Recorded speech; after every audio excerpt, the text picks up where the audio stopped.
அந்த காலத்தில் இதனை இவ்வளவு சிறப்பாக கட்டியிருப்பது மிகவும் ஆச்சரியமான ஒன்றாகும். இந்த கோவிலை ராஜராஜ சோழன் 1500 ஆண்டு ஆரம்பித்து 1010 கட்டி முடித்தார். இந்த பெருவுடையார் கோவில் உலகின் மிகவும் பழமையான கோவில்களில் ஒன்றாக உள்ளது.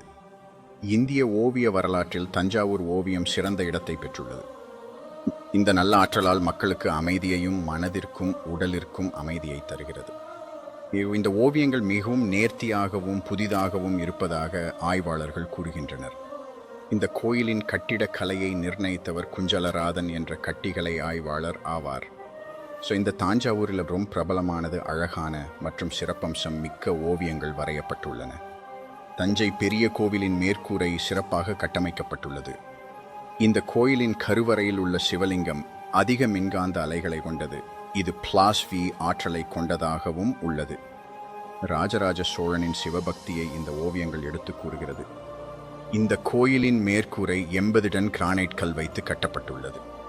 இந்த கோவில் பிரகதீஸ்வரர் கோவில் என்று அழைக்கப்பட்டு பிறகு பெருவுடையார் கோவில் என்று பெயர் மாற்றம் செய்யப்பட்டது. இந்த ஆற்றல் கோவிலை விட்டு வெளியே செல்லாமல் இருக்க வேண்டும் என்பதற்காக பெரிய 80 டன் கல்லை மேலே வைத்துள்ளனர். இதுவரை கல்லால் ஆனது. இந்த அதிகளவு எடையுள்ள கல்லை எவ்வாறு 216 அடி உள்ள கோபுரத்தின் மேலே எப்படி எடுத்து சென்றிருப்பார்கள் என்று அனைவருக்கும் பெரிய ஆச்சரியத்தை ஏற்படுத்தும். இந்த ஓவியம் ராஜராஜ சோழனின் வரலாறு மற்றும் அவர்களின் மகத்துவத்தை பற்றி தெரிய வாய்ப்புள்ளதாக கூறப்படுகிறது.